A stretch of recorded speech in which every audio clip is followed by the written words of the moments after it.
But bado wana insist that the LGBTQ must be registered as an NGO.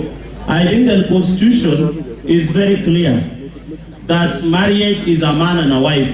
So nataka tu niulize Archbishop na wewe All Saints mbali hapo na Supreme Court, tafadhali muende muombe majaji wetu ndio waweze kupata Roho Mtakatifu, wasikuwe na Roho Mtakatifu kwa sababu ya wazungu.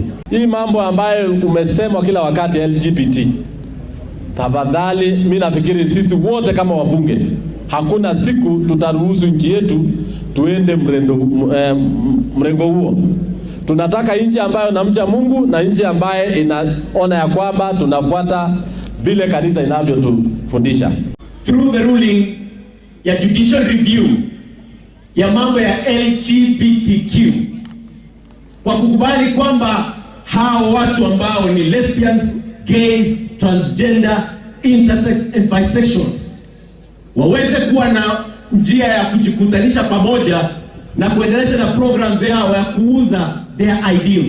The only refuge we now have is you, the church, to speak out loud and clear as you've always done.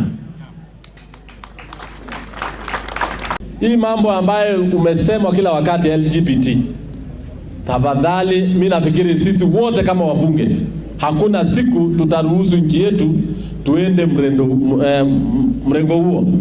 Tunataka nchi ambayo inamcha Mungu na nchi ambaye inaona ya kwamba tunafuata vile kanisa inavyotufundisha.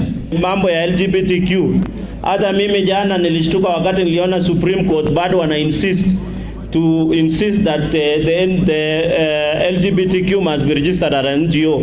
I think the constitution is very clear that marriage is a man and a wife. So nataka tu niulize Archbishop na wewe All Saints mbali hapo na Supreme Court, tafadhali muende muombe majaji wetu ndio waweze kupata Roho Mtakatifu, wasikuwe na Roho Mtakatifu kwa sababu ya wazungu. Na kule bungeni mimi ndio nimesimamia wakongwe, mimi ndio nimesimamia wana youth na watoto, na tena mimi ndio nimesimamia familia. Mimi nikiwa nimesimamia kama chair kule bungeni, hakuna kitu kama hiyo nitaruhusu, ama hata maneno kama hiyo tuongelee kule bungeni yetu. Hapana, sio kwa wakati huu. Sisi hii ni nchi ya wacha Mungu ambao watu wanaogopa Mwenyezi Mungu.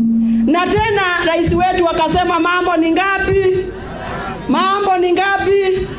Mtu akimisbehave ajue yake ni gani, ni ya kuhama juu ama ni gani? Kila mtu ajue yake ni gani, ama ni ya kuwekwa ndani. Ati ile mimi kama mimi vile niko, ati mama mwingine pale alitongoze, ati sasa ati wazee wale wako hapa kama hawa wazee wa kanisa wako hapa.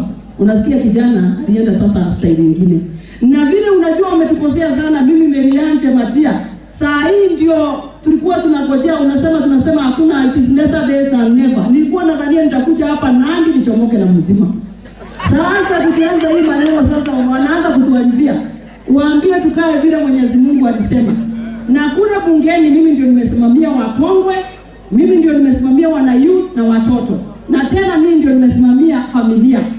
Mimi nikiwa nimesimamia kama chair kule bungeni, hakuna kitu kama hiyo nitaruhusu, ama hata maneno kama hiyo tuongelee kule bungeni yetu.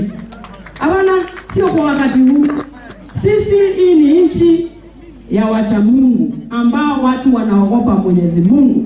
Na tena rais wetu akasema mambo ni ngapi? Mambo ni ngapi? Mtu akimisbehave ajue yake ni gani, ni ya kuhama juu ama ni gani? Kila mtu ajue yake ni gani, ama ni ya kuwekwa ndani.